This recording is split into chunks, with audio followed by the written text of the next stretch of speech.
రాజకీయ ఒత్తిళ్లను అధిగమిస్తారని మీరు భావిస్తున్నారా? తీవ్రమైన రాజకీయ ఒత్తిడి ఉండే అవకాశం ఉంది. మీరు చేసేది మామూలు పని కాదు, కూల్చివేతలు. మీరు ఏ విధంగా ఎక్స్పెక్ట్ చేస్తున్నారు? రాజకీయ ఒత్తిడి రాగానే అరే అరే వచ్చింది ఒత్తిడి వచ్చింది అని చెప్పి మీరు ఆ విధంగా సమాధానం ఎక్స్పెక్ట్ చేస్తున్నారా? వచ్చింది కదా మనం సైలెంట్ అయిపోవడం సపోర్ట్ వస్తుంది అనుకుంటున్నారా? కనీసం 100% నాకు తప్పకుండా ప్రభుత్వం సపోర్ట్ ఉంటుందని నేను భావిస్తున్నాను. ఉంటుంది కూడా, ఇప్పటిదాకా తప్పకుండా నాకు మంచి సపోర్ట్ వస్తుంది. రంగనాథ్ గారు ఇంతకాలం ఐపీఎస్ అధికారిగా, పోలీస్ అధికారిగా అనేక విధులు నిర్వహించారు. మీకు complete different subject, revenue records, దీనికి సంబంధించిన నిర్మాణాల పర్మిషన్లు అన్నీ కూడా, ఇవన్నీ రెవెన్యూ యాక్టివిటీ చూడాల్సి వస్తుంది. మీకు కొత్తగా అనిపించడం లేదా దాంతో? నేను షూర్ ఇది, ఎందుకంటే ఇది ఒక కొత్త డొమైన్ ఇదంతా కూడా.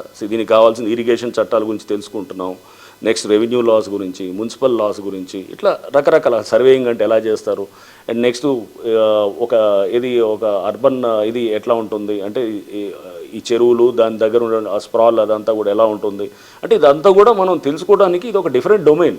ఒక లా అండ్ ఆర్డరో లేకపోతే ఒక Indian penal kodo, criminal procedure kodo అంటే నేను దాంట్లో పూర్తిగా ఇన్నాళ్ళు చేసినా కాబట్టి నాకు దాని గురించి మంచి ఐడియా ఉంటుంది. బట్ ఇదంతా కొత్త సబ్జెక్ట్స్, దీని గురించి తెలుసుకోవడానికి కొంత టైం పడుతుంది. మనం తెలుసుకోకునే అంటే మెల్లిగా గ్రాడ్యువల్గా స్టడీ చేస్తూ వెళ్తుంటాం. వెళ్ళే కొద్దీ నాలెడ్జ్ బేస్ పెరిగే కొద్దీ, మన కంటెంట్ పెరిగే కొద్దీ మనం హ్యాండ్లింగ్ ఆఫ్ ఈ సబ్జెక్ట్ ఇంకా బెటర్గా చేయగలుగుతాం. అది చేయడానికి ట్రై చేస్తున్నాము. బట్ ఒకటి అందరికీ కూడా నేను విజ్ఞప్తి చేసేది ఏంటంటే, మీరు కొంతమంది అంటే వాళ్ళను వదిలేశారు వీళ్ళని వదిలేశారు అనేది జనరల్గా చెప్తుంటారు. ఇది చేయడానికి లిమిటెడ్ టైం ఉంటుందన్నమాట. ఈ లిమిటెడ్ టైంలో 10 రోజుల్లోనో 15 రోజుల్లోనో ఒకటి పలానా ఎక్స్ను వదిలేశారు, వైను వదిలేశారు, ఆ బిల్డర్ను వదిలేశారు, ఇది ఎందుకంటే కనుక అది కరెక్ట్ కదా. ఎందుకంటే ఒకేసారి ఎన్నెన్ని చేయగలుగుతారు, స్టెప్ బై స్టెప్ వెళ్తుంటారు, చేస్తుంటారు తప్పకుండా. అండ్ సపోజ్ ఒకళ్ళు చెప్పిన వాళ్ళు ఇది చేయండి అది చేయండి అంటే కనుక రేపు దీంతో ఏమవుతుంది, తప్పుగా తీసుకెళ్ళేది కూడా ఉంటారు. కొంతమంది ఏంటి దాంట్లో బ్లాక్మెయిల్ చేసేవాళ్ళు ఉంటారు, చెప్పేసి ఇదిగో మీరు ఇది చేయండి అది చేయండి అంటే కనుక ఇట్ లీడ్స్ టు ఎక్స్టార్షన్స్. ఆ సిచ్యువేషన్స్ కూడా వస్తాయి. సో మనకు ఒక ఫేజ్ ఉండాలి, ఒక క్లారిటీ బట్టి పోవాలి. డెఫినెట్గా పెద్ద బిల్డర్స్ ఎవరన్నా కనుక చేస్తే కనుక వాళ్ళని కూడా మనం 100% వాళ్ళని ప్రాసిక్యూట్ చేసేటట్టు, 100% వాళ్ళని కూడా మనం హ్యాండిల్ చేసేటట్టు చేయాలి. హైడ్రా ఏర్పాటు మీదనే సీరియస్ అలిగేషన్ ఉంది. ప్రభుత్వంలోని కొంతమంది పెద్దలకు డబ్బులు సంపాదించుకోవడానికి భారీ ఎత్తున హైదరాబాద్ శివార్లో పెరిగిన భూముల ధరలకు అనుగుణంగా నిర్మాణాల నుంచి పెద్ద ఎత్తున డబ్బులు రాబట్టుకోవడానికి రంగనాథ్ రూపంలో ఒక హైడ్రాను ఏర్పాటు చేశారు. రంగనాథ్ వెళ్తాడు, అక్కడికి కూల్చివేతలకు సంబంధించిన నోటీస్ ఇస్తారు, మాకు డబ్బులు వస్తాయని ఒక పెద్దలు ఏర్పాటు చేసుకున్న హైడ్రా అని చెప్తున్నారు.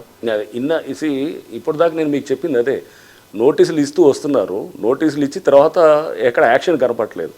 ఇప్పుడు యాక్షన్ కనబడుతున్నప్పుడు మీరు డబ్బులు వ్యవహారం మాట్లాడుతున్నారు.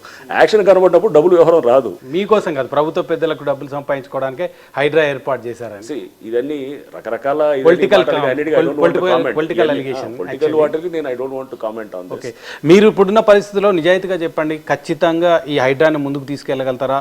నిజానికి హైదరాబాద్ శివార్లో మీకు ఏర్పాటు చేసిన మీ పరిధి ప్రాంతాల్లో చెరువులు, నాలాలు, బఫర్ జోన్లు, ఎఫ్టీఎల్ జోన్లు సంరక్షించగలుగుతామనే నమ్మకం, విశ్వాసం మీలో ఉంది? మీకు డౌటా?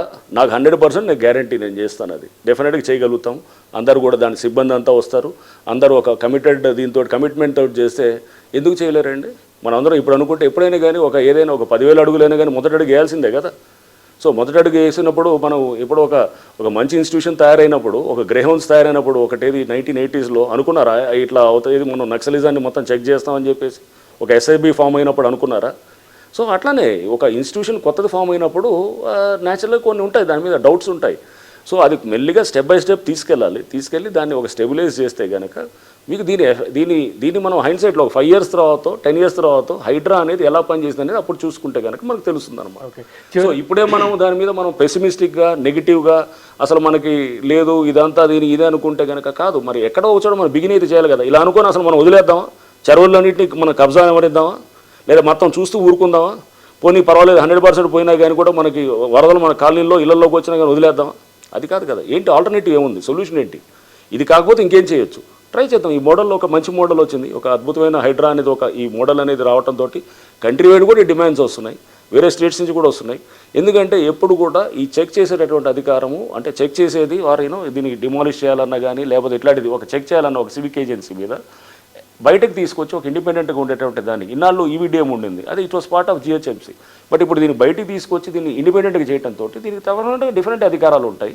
అండ్ చేసినప్పుడు వాళ్ళు అక్కడ ఉన్నటువంటి ఇప్పుడు మున్సిపల్ కమిషనర్స్ వాళ్ళు కూడా ఏమంటున్నారు, సార్ మీరు ఒకసారి ఇప్పుడు మీరు ఒక మాట చెబితే మేమే చేసేస్తామని అంటున్నారు అనమాట. అట్లా ఉంది. అంటే జస్ట్ మంచి అవుతున్నప్పుడు ఆ పేరు సరే మీ పేరు చెప్పుకొని హైడ్రా నుంచి ఓకే ఒక మాకు చూడండి అక్కడ మీరు ఎట్లా కబ్జా కానిస్తారని ఒక మాట అంటే కనుక వాళ్ళు వెంటనే ప్రాసెస్ ఫాలో అవుతారు. వాళ్ళకి అక్కడ ఏంటంటే అక్కడ ఇన్నాళ్ళు ఏంటంటే అక్కడ లోకల్ పొలిటికల్ ప్రెషర్స్ లేదా లోకల్ ఉన్నటువంటి అడ్మినిస్ట్రేటివ్ దీంతో వాళ్ళకి కొంత ఇదిగా ఉంటుందన్నమాట. సో దాన్ని ఇప్పుడు కవర్ చేసుకోవడానికి ఒక హైడ్రా అనేది ఒక ఇండిపెండెన్స్ ఇన్స్టిట్యూషన్ ఉంటుంది. పొలిటికల్ ప్రెషర్స్కి ఈల్డ్ కాకుండా దీంట్లో ఇంపార్షియల్గా ప్రొఫెషనల్గా మనం రేపు ముందు ఒక మంచి భవిష్యత్తు నిర్మించుకోవడానికి హైడ్రా పనిచేస్తాం. చివరిగా ప్రజలకు, కబ్జాకోరులకు, భారీ రియల్ ఎస్టేట్ వ్యాపారులు ఎవరైతే ఇటువంటి జోన్లలో నిర్మాణాలు చేపడుతున్నారో వాళ్ళకి ఏం చెప్తారు కమిషనర్గా మీరు? భారీ రియల్ ఎస్టేట్ కాదు, చాలా చోట్ల కూడా భారీ రియల్ ఎస్టేట్ వాళ్ళు ఉన్నారు, నార్మల్ వాళ్ళు ఉన్నారు. ప్రతి వాళ్ళు కూడా ఏంటంటే ఇప్పుడు సింపుల్ ఒకటి కన్స్ట్రక్షన్ డెబ్రీ ఒకటి బిల్డింగ్ కొలగొట్టిన తర్వాత తీసుకెళ్ళి ట్రాక్టర్స్ ఆపరేటర్స్ వెళ్ళి వాళ్ళు లీడ్ డిస్టెన్స్ తగ్గిద్ది వాడికి ₹4 మిగులుతుందని చెప్పి తీసుకెళ్ళి చెరువుల్లో వేస్తారు. చెరువులు మెల్లిగా పొడవటం మొదలెడతారు. పొడవటం మొదలెట్టి దాని మీద మెల్లిగా పూడ్చిన చెరువు మీద ఏం చేస్తారు, దాన్ని లెవెల్ చేస్తారు. మెల్లిగా 4 టెంపరీ షెడ్స్ పాన్ డబ్బాలో లేకపోతే చిన్న ఇది వస్తుంది.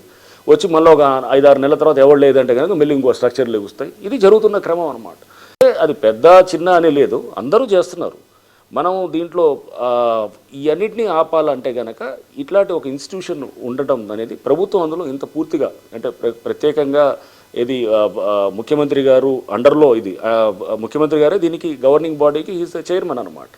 సో ఈ హైడ్రా కౌన్సిల్ కానీ దానికి సో అంటే ఇంత ఇంపార్టెన్స్ ఇచ్చి దీన్ని చేస్తున్నప్పుడు మనం why don't make an attempt. మనం కొత్త మోడల్ రాగానే మనం కొత్తది ఒకటి రాగానే ఎప్పుడు కూడా there is always resistance to change. అంటే మార్పు వైపు ఎప్పుడు వ్యతిరేకత ఉంటుంది. ఇలా ఉండొచ్చా అలా ఉండొచ్చా అని చెప్పి మనం ఇది కాకపోతే ఏం చేద్దాం, నెక్స్ట్ ఉండదు సొల్యూషన్ ఏంటి అంటే వదిలేద్దామా, అన్ని కబ్జాలు అవుతుంటే కనుక మనం చూసి చూడట్టు పోదామా, లేకపోతే కనుక మనం ఈ డ్రామా ఏదైతే జరుగుతుందో ఇదే డ్రామాని కంటిన్యూ చేద్దామా? ఆల్టర్నేషన్ ఏముంది మనకి ఏముంది అనేది చూసుకోవాలి. ఒక కొత్త ఇన్స్టిట్యూషన్ వచ్చి కొత్త ప్రయత్నం చేస్తున్నప్పుడు డెఫినెట్గా మనం దాన్ని మంచిగా తీసుకెళ్ళడానికి ట్రై చేస్తాము, సమయానికి ఉపయోగపడే విధంగా ట్రై చేస్తాము. ప్రజలందరూ కూడా రేపు ఇన్స్టిట్యూషన్ రావడంతో మాకు భరోసా వచ్చినటువంటి విధంగా ఫీలింగ్ వస్తే కనుక దెన్ వీ